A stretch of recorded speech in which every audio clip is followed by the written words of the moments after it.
আওয়ামী লীগের যে সমর্থন বা আওয়ামী লীগের যে ভোটার তাদের যারা আছে তাদেরকে সাধারণত 40-35 বলা হয়ে থাকতো। এখন অনেকে কমিয়ে টমিয়ে 30-এ নামিয়েছেন। আমি কাউকে খুব বড় সমালোচককে 30% নিচে নামাতে দেখিনি।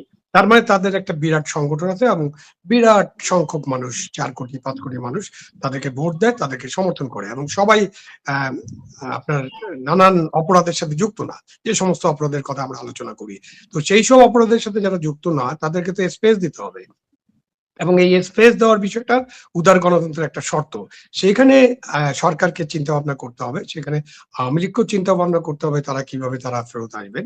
এখন ঝটিকা মিছিল তারা করতেই পারেন, নিষিদ্ধ ঘোষণা আছে, ঝটিকা মিছিল করবেন, তখন তাদের বিরুদ্ধে পুলিশও তো অ্যাকশন নেবে।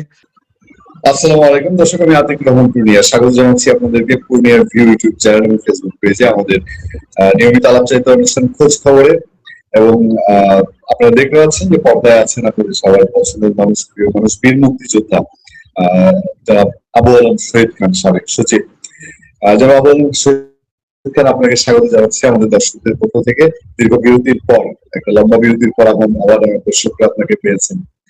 আমরা আলাপ শুরু করতে চাই একটা ভিন্ন বিষয় নিয়ে। ভিন্ন বিষয়টা হচ্ছে, গত এই 1 মাসের মধ্যে অন্তর্বর্তীকালীন সরকারের সাবেক 5 জন উপদেষ্টা মুখ করেছেন এবং 5 উপদেষ্টাই বলেছেন যে কিচেন ক্যাবিনেট ছিল, বাট এটা তারা সেই ক্যাবিনেটে ছিলেন না। এখন বলা হয়ে থাকে যে ওই কিচেন ক্যাবিনেট বা ডক্টর ইউনূস সরকার প্রভাবিত ছিলেন ডিপ স্টেট দ্বারা। ডিপ স্টেট সমস্ত ডিসিশন নিত, এমনকি সরকারি চাকরিজীবী বড় বড় আমলা যারা, তাদেরকে নিয়ন্ত্রণেও ডিপ স্টেট ভূমিকা রাখে। সেই ধারাবাহিকতায় দেশে এখনো বলা হয় যে তারেক রহমান সরকার কিছুটা ডিপ স্টেটের বা ইউনূস সরকারের এক্সটেনশন। এখনো কি দেশে ডিপ স্টেট সক্রিয় আছে বলে আপনি মনে করেন? এবং যদি সক্রিয় থেকে থাকে তাহলে তাদের নেক্সট উদ্দেশ্য অতীতে হয়তো ছিল যে শেখ হাসিনা পরিবর্তন, তারপরে তাদের এই চুক্তি করে নেওয়া, বাংলাদেশে তাদের সমস্ত রকম ইন্টারফেয়ার করা। এখন তাদের উদ্দেশ্য কি থাকতে পারে তারা সক্রিয় থেকে থাকে? প্রথমত হচ্ছে যে ডিপ স্টেট এটা তো সবসময় সক্রিয় থাকবে, এটা কোনো সময় নিষ্ক্রিয় হয়ে যাবে এরকম নয়, কোনো সময় হয়তো একটু ডরমেন্টে চলে যাবে। আর ডিপ স্টেট আছে, ছিল এবং থাকবে। এই কারণে যে ডিপ স্টেটের সাথে যাদের কানেকশন তাদেরকে ডিপ স্টেট যারা পরিচালনা করেন, এই ক্ষেত্রে আপনি যে ইঙ্গিতটা দিয়েছেন মূলত মার্কিনদের কথা বলছেন, তারা ছাড়াও অন্যান্য প্লেয়াররাও থাকতে পারে। সুতরাং আমরা যখন ডিপ স্টেট বলি তখন ওই 5ই আগস্ট বা তৎকালীন ঘটনাবলী, ইউনূসের শাসনামল এবং তার আগের যে রেজিম চেঞ্জের যে বিলিয়ন ডলার খরচ, এইসব কারণে আমরা ডিপ স্টেট বলতে শুধুমাত্র আমেরিকানদের এখন বুঝাই, বাট অন্যান্য প্লেয়ারও থাকতে পারে। সুতরাং ডিপ স্টেট ছিল, আছে এবং থাকবে। এখন নেই এরকম বলা যাবে না, ডিপ স্টেট আছে। এখন ডিপ স্টেটের চিন্তা কি, ডিপ স্টেটের চিন্তাগুলো বোঝা তো কঠিন। এখন ডিপ স্টেটের একটা বড় চিন্তা ছিল রেজিম চেঞ্জ, সেটা তারা করে ফেলেছে। এবং ডিপ স্টেটের ওটাও বলতে পারেন যে তাদের এটার মধ্যে এই চেঞ্জের কারণে, চেঞ্জের জন্য তারা যে চুক্তিটা, বাণিজ্য চুক্তি, সেটা অবশ্য বিশ্বের অনেক দেশের কে বাধ্য করেছেন, অনেক দেশের সাথে হয়েছে, ভিয়েতনামের সাথেও হয়েছে, ইন্ডিয়ার সাথেও হয়েছে, সকলের সাথে এটা হয়েছে। বাট আমাদের দেশে যে চুক্তিটা হয়েছে সেটা আমাদের স্বার্থের পরিপন্থী এবং অনেকে এটাকে গোলামির চুক্তি বলছেন। এবং এই চুক্তির ফলে বাংলাদেশের মানুষ, বাংলাদেশের জনগণ, বাংলাদেশের ব্যবসায়ী, বাংলাদেশের কৃষক সবাই ক্ষতিগ্রস্ত হবেন। তো এই হলো অবস্থা। সুতরাং তারা একটা বড় কাজ করে ফেলেছে। এখন তারা যদি সক্রিয় থাকে তাদের কাজ হবে যে তারা যা যা অর্জন করেছেন এটাকে টিকিয়ে রাখা। সুতরাং তারা তো টিকিয়ে রাখতে চাবেন, সুতরাং সেই লক্ষ্যে এখন তারা কাজ করবেন। খুব দ্রুত তারা আরেকটা রেজিম চেঞ্জ করবেন বা অমুক কিছু করে ফেলবেন এরকমটা আমার কাছে মনে হয় না। সুতরাং তারা যে লক্ষ্যগুলো অর্জন করেছেন সেই লক্ষ্য নিয়ে কাজ করবেন। অন্যদিকে তারা প্রভাব বিস্তার করার চেষ্টা করবেন সরকারের উপরে, এবং ডিপ স্টেট যা করে সাধারণত সরকারের উপরে, বিরোধী দলের উপরে, রাজনীতিবিদদের উপরে, সাংবাদিক, শিক্ষক কোথায় কাজ করবে না, যাকে তারা প্রয়োজন মনে করবে তাদেরকে নিয়ে তারা কাজ করবে। সুতরাং তারা আছেন, আপনি ধরে নিতে পারেন তারা আছেন। কিচেন ক্যাবিনেট, এখন কিচেন ক্যাবিনেটও কিন্তু সবখানেই আছে, পৃথিবীর সব দেশেই আছে, আমাদের দেশেও ছিল অতীতে, আছে এবং থাকবে। এখনো নিশ্চয়ই কিচেন ক্যাবিনেট আছে, আমরা জানি না। কিচেন ক্যাবিনেট বলতে যেটা আমরা সাধারণ ভাবে বুঝি, সাধারণ চোখে যদি আপনি দেখেন, তাহলে ধরেন এখন 40-50 জন মন্ত্রী আছেন, তাদের মধ্যে কিছু সিনিয়র মন্ত্রী, কিছু জুনিয়র মন্ত্রী, যাদেরকে প্রধানমন্ত্রী খুব বেশি আস্থাভাজন মনে করেন বা মনে করেন যে কিছু বিষয় তাদের সাথে আলাপ আলোচনা করা দরকার, তখন এই কিচেন ক্যাবিনেটের প্রসঙ্গটা আসে। তো সেখানে কিচেন ক্যাবিনেটে কিন্তু বাইরে কেউ পার্টিসিপেট করতে পারে। সাধারণত ক্যাবিনেটের মধ্য থেকে আসবে এরকম না, দু একজন বাইরে থেকেও পার্টিসিপেট করতে পারে। এখন ইউনূস আমলে তো একটা কিচেন ক্যাবিনেট ছিল, সেটা নিয়ে কথাবার্তা হচ্ছে। 5 জন উপদেষ্টা অলরেডি মুখ খুলেছেন। এটার কারণ কি আমি জানি না। অনেকে বলেন যে তারা কি দায় মুক্তি চাচ্ছেন কিনা, যে ইউনূস সরকারের আমলে যে সমস্ত খারাপ কাজ, মানে যে সমস্ত বাটপাড়ি হয়েছে, যে সমস্ত মবের মুল্লুক হয়েছে, যে সমস্ত অন্যায় হয়েছে, অত্যাচার হয়েছে, যে ধরনের নিপীড়ন হয়েছে, বিশেষ করে সংখ্যালঘু মানুষের উপরে, এবং রাজনৈতিক নিপীড়ন কথা যদি আপনি বলেন, তো এই নিপীড়ন গুলা, মাজার ভাঙ্গা, মানে কি না হয়েছে। তো সেই সব কারণে অনেকে এখন মনে করছেন যে তাদের কিছু দায় মুক্তি দরকার, এবং তারা তাদের মুখ খুলছেন এবং তারা বলছেন এই এরকম অনেক কিছুর সাথেই তারা নেই, বিশেষ করে বাণিজ্য চুক্তির সাথে ছিলেনই না, এরকম একটা কথা তারা বলার চেষ্টা করছেন। তার মানে কি? তার মানে আমরা যারা বলছি যে এই বাণিজ্য চুক্তিটা খারাপ, বাংলাদেশের জন্য ভালো নয়, বাংলাদেশকে গোলামির জিঞ্জিরে বেঁধে ফেলা হয়েছে, সেটা তারাও মনে করছেন। এই জন্য তারা কিন্তু বলছেন যে আমরা ভাই এই বাণিজ্য চুক্তির ব্যাপারে তেমন কিছু জানি না। এখন আপনি যদি তাদেরকে 32 নম্বর ভাঙ্গার ব্যাপারে জিজ্ঞেস করেন, আমার মনে হয় তারাও বলবেন। এখন আপনারা সাহস করে জিজ্ঞেস করেন না, আপনি জিজ্ঞেস করতে পারেন যে ভাই ওই ভাঙ্গার সাথে আপনারা জড়িত ছিলেন কিনা, তখন তারা বলবেন যে না আমরা এটাও জানি না। আপনি যদি জিজ্ঞেস করেন প্রথম আলো, ওই ডেইলি স্টারে যারা আগুন লাগালো, যারা উদীচীর ঘরে আগুন লাগাতে গিয়েছিল, যারা ছায়ানটে আগুন লাগানোর চেষ্টা করলো, তাদের সাথে আপনারা ছিলেন কিনা, তারা বলবেন যে না আমরা ছিলাম না। এবং তারা এটা বলেন যে তারা নিয়ন্ত্রণ করতে পারেনি, এটা তাদের এক ধরনের বড় ধরনের ব্যর্থতা। আপনি সরকার চালাবেন, আপনি নিয়ন্ত্রণ করতে পারবেন না, আপনি মবের মূল্য তৈরি করে রাখবেন। তো এইসবের দায় থেকে মুক্তি পাওয়ার জন্য তারা এখন নানান কথা বলছেন। তো ওরা কিচেন ক্যাবিনেটে থাকুক বা না থাকুক, ওনারা উপদেষ্টা পরিষদে ছিলেন, প্রত্যেককে দায় নিতে হবে, প্রত্যেককে। একজন বলবেন যে আমি এটা জানি না, এই জন্য দায় মুক্তি পাবেন, এমন না। এটা তো একটা উপদেষ্টা পরিষদ। আপনি তখন তাহলে আপনি পদত্যাগ করতে পারতেন, অথবা তখনই কথা বলতে পারতেন। একজন দুজন কথা বলার চেষ্টা করছেন, তারপর তো তারা শাটডাউন হয়ে গেছেন। তো তারা এখন বলেন আমি তো এটা জানতাম না, না হবে না। তো তাহলে আপনি কথা বলতে পারেন নাই, আপনার প্রপোজাল, আপনার পরামর্শ উপদেষ্টা পরিষদ গ্রহণ করছে না, আপনি বলেন বেরিয়ে যান। আপনি এর আগে 111-এর সময় কয়েকজন বেরিয়ে গিয়েছিলেন না, তখনকার যে উপদেষ্টা পরিষদ ছিল। তো এরকম বেরিয়ে যাওয়ার তো আমাদের প্রমাণও আছে। সাধারণত কেউ বেরিয়ে যায় না, এই সুবিধা নাকি খুব ভালো লাগে, এই আপনার গাড়ি, আপনার প্রোটোকল, আপনার আপনাকে নিরাপত্তা দেওয়া, আপনাকে লোকজন সালাম দেয়, আপনাকে গুরুত্বপূর্ণ মনে করে, এগুলো আমাদের, যারা আমরা রাজনীতিবিদ, আমলা এবং এইসব কাজে যাদেরকে চুজ করা হয়, তাদের কিন্তু এগুলো খুব ভালো লাগে। তারা সহজে কোনোখান থেকে এইসব সুবিধা থেকে বেরিয়ে যেতে চান না। বেরিয়ে যখন যেতে চান নাই বা চান, বেরিয়ে যান নাই, তখন এইসব কথা বলার মানে হচ্ছে এই দায় মুক্তি হবে না আপনাদের। এটা দিয়ে দায় মুক্ত হওয়া যায় না, এটা আপনাদেরকে বুঝতে হবে। স্যার, আমি যেতে চাই আরেকটা বিষয়, সেটা হলো যে আপনি আপনি এবং বাংলাদেশের সচেতন মানুষ যারা আছেন সবাই বলে আসছে যে আওয়ামী লীগের নিষেধাজ্ঞা ঠিক হবে না, আওয়ামী লীগকে ফিরে আনার নিষেধাজ্ঞা প্রত্যাহার করা উচিত, এবং এটা একটা হঠকারী সিদ্ধান্ত হচ্ছে। কিন্তু আমাদের সরকার, অন্তর্বর্তীকালীন সরকার তো শুনেই নেই, বর্তমান তারেক রহমান সরকার সেটা শুনছেন না। এই প্রেক্ষাপটে দেখা যাচ্ছে যে রিসেন্টলি আওয়ামী লীগ ঝটিকা মিছিল বাড়িয়েছে এবং শেখ হাসিনা বলছেন তিনি ফিরে আসবেন, মাথা উঁচু করে ফিরে আসবেন।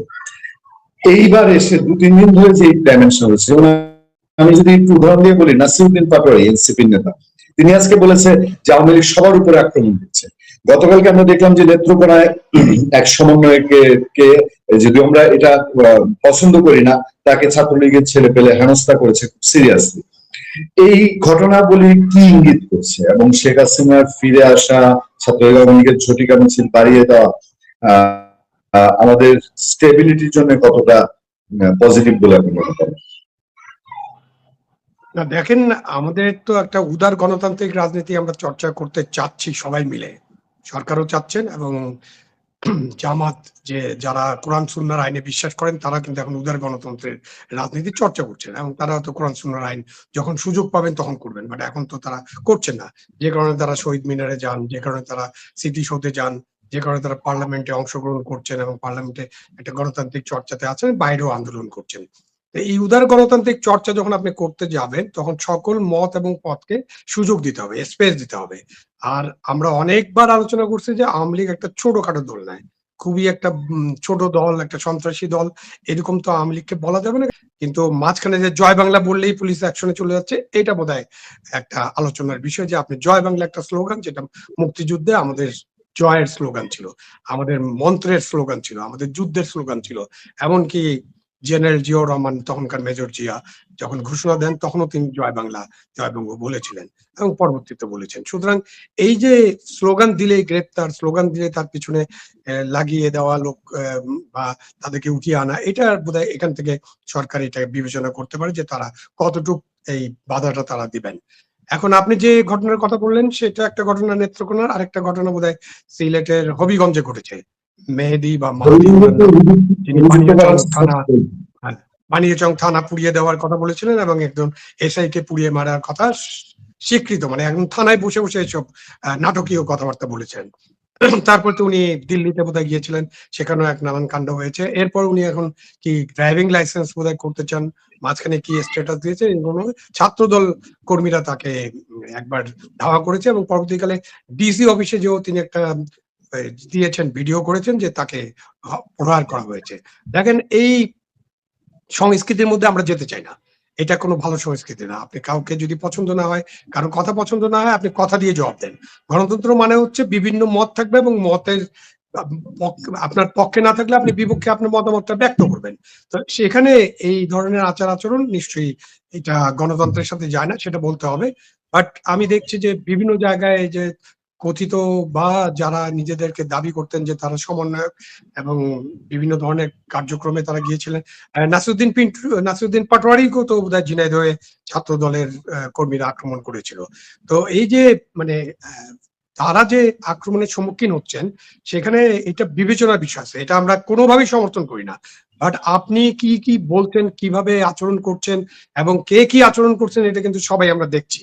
তো এই যে আচরণ এবং যে ধরনের গালাগালি, অশ্লীলতা, অসভ্যতা বা যে ধরনের স্ট্যাটাস ফেসবুকে দেওয়া হচ্ছে, সেগুলো গণতন্ত্রের সাথে যায় কিনা এটাও আমাদেরকে বিবেচনা করতে হবে।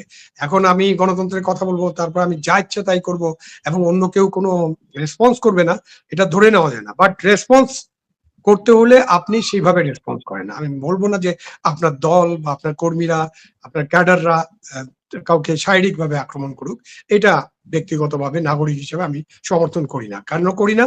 যেভাবে আমরা র্যাবের ক্রস ফায়ার সমর্থন করি নাই কখনো, এই যে বিনা বিচারে হত্যা, হ্যাঁ, আপনি যদি করেন তাহলে এটা ভালো না, এটা দ্বারা বিচার নিশ্চিত হয় না। সে কারণে এই ধরনের কাণ্ড দিয়ে কিন্তু কোনো বিচার নিশ্চিত হবে না, ন্যায় বিচার প্রতিষ্ঠিত হবে না এবং আপনার মতামতটা আপনি প্রতিষ্ঠা করতে পারবেন না। সুতরাং এগুলো থেকে বিরত থাকা উচিত। আমি একটু জানতে চাই এবার যে আপনি দেখেছেন যে আদ্দিন হসপিটালে সেখানে 6 শিশু মৃত্যুর ঘটনায় সরকার ব্যবস্থা নিয়েছে, আইনি ব্যবস্থা নিয়েছে, হসপিটালের লাইসেন্স বাতিল হয়েছে।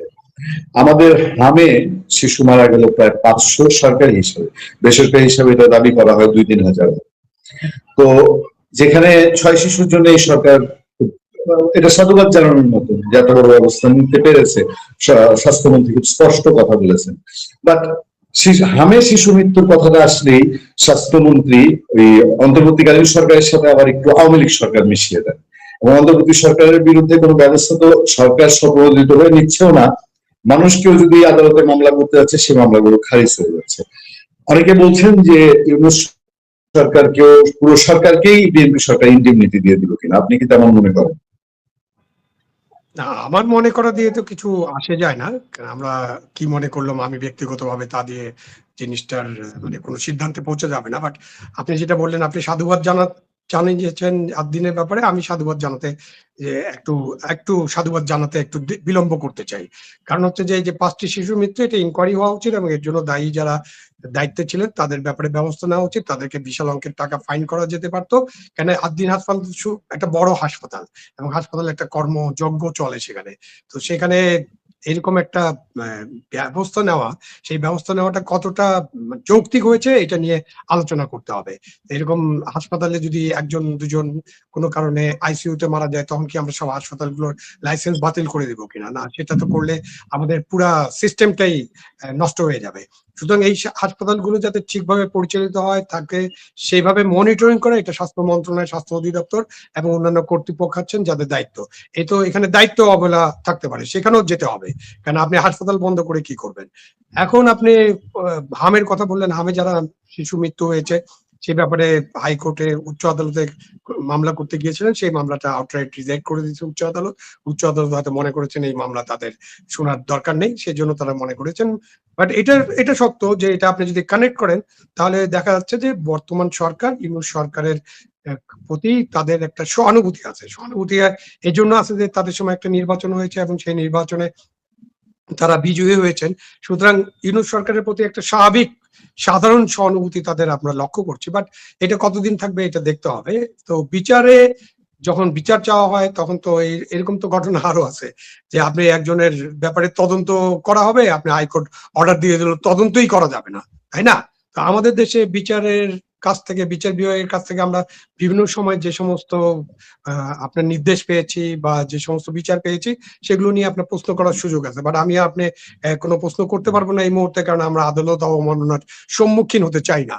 সুতরাং এই যে হামে শিশু মৃত্যু, এটা অবশ্যই একটা মানে অন্যায়ের কারণে এটা ঘটেছে এবং সেই অন্যায়টা, সেই যে অব্যবস্থাপনা বলেন বা যাই বলেন, সেটা কিন্তু ইউনূস সরকারের আমলে হয়েছে। ইউনূস এবং তার স্বাস্থ্য যে উপদেষ্টা এবং তার সাথে জড়িত যুক্ত যারা সেখানকার কাজ করেছেন, তারা যে হামের টিকা সময় মতো সংগ্রহ করেন নাই এবং ইউনিসেফের সাথে কি একটা বিষয়ে সমস্যার সৃষ্টি হয়েছিল, সেই সমস্যাটা ঠিক মতো তারা সমাধান করতে পারেনি। যার কারণে এই 600, মানে অফিসিয়ালি 600, আপনি বলেন 1000, 2000, 3000 হতে পারে শিশুর মৃত্যু। এটার জন্য তো কাউকে না কাউকে দায়িত্ব নিতে হবে। এই দায় থেকে কোনো মুক্তি নাই। সুতরাং এই দায় থেকে মুক্তি আপনি আদালতের মাধ্যমে হতে পারে, আইন আদালতের মাধ্যমে, এবং এই দায়ের কারণে যাদের শিশু মারা গেছে তারাও সরকারের বিরুদ্ধে কোনো মামলাতে যেতে পারেন, কম্পেনসেশন ক্লেম করতে পারেন।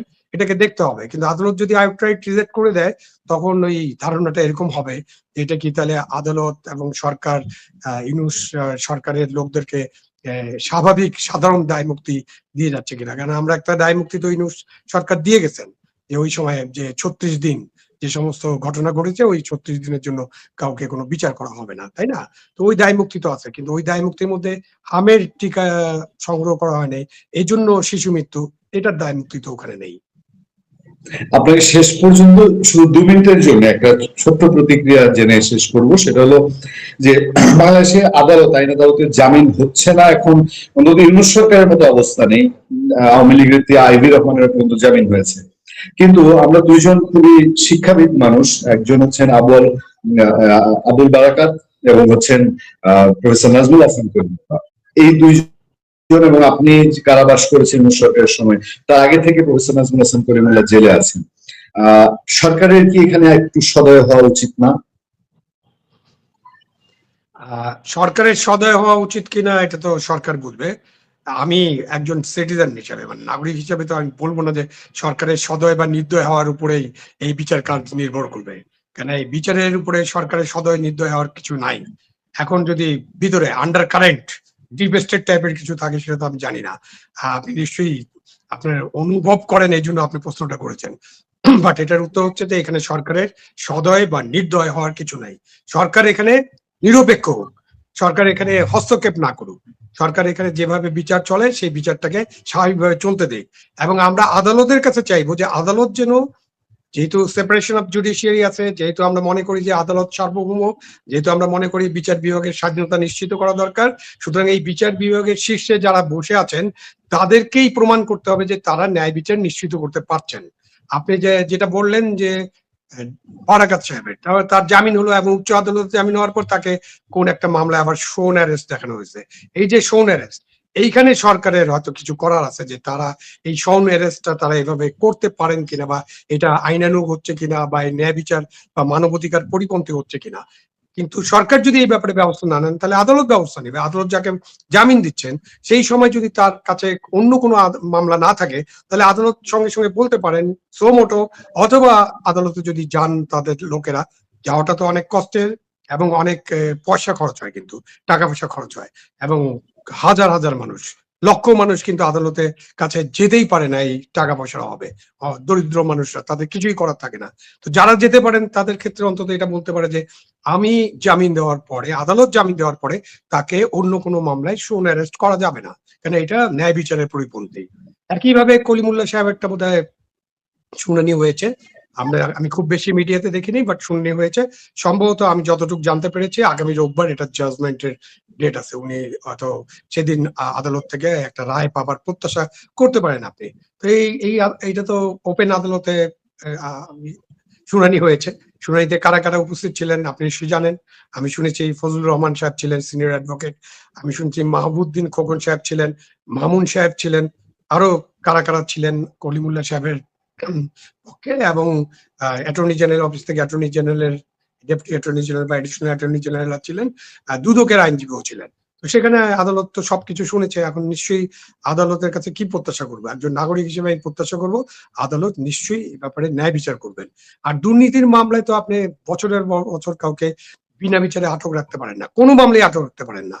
আপনি যদি কোনো অপরাধ আমি করে থাকি বা কেউ করে থাকেন, তাহলে সেটার ইয়ে হবে, মামলা হবে, মামলার তদন্ত হবে, তদন্ত দ্রুত হওয়া উচিত, ন্যায়ানুগ হওয়া উচিত, নিরপেক্ষ হওয়া উচিত, এবং তদন্তের ভিত্তিতে চার্জশিট হবে অথবা ফাইনাল রিপোর্ট হবে। তারপর চার্জশিট হওয়ার পরে মামলার বিচার করবেন। বিচারে যদি আমাকে আপনি বা যে কাউকে যদি আদালত মনে করে যে তাকে দণ্ড দেওয়া হবে, দণ্ড দিয়ে দেবেন। কিন্তু এইভাবে মানে এই যে ইউনূস সরকারের 18 মাস আর এখন প্রায় 4 মাস হচ্ছে, যে 18-22 মাস ধরে হাজার হাজার মানুষ যে আটক আছেন বিনা বিচারে, এটার ব্যাপারে সরকারকে অবশ্যই একটা ভূমিকা আসতে হবে।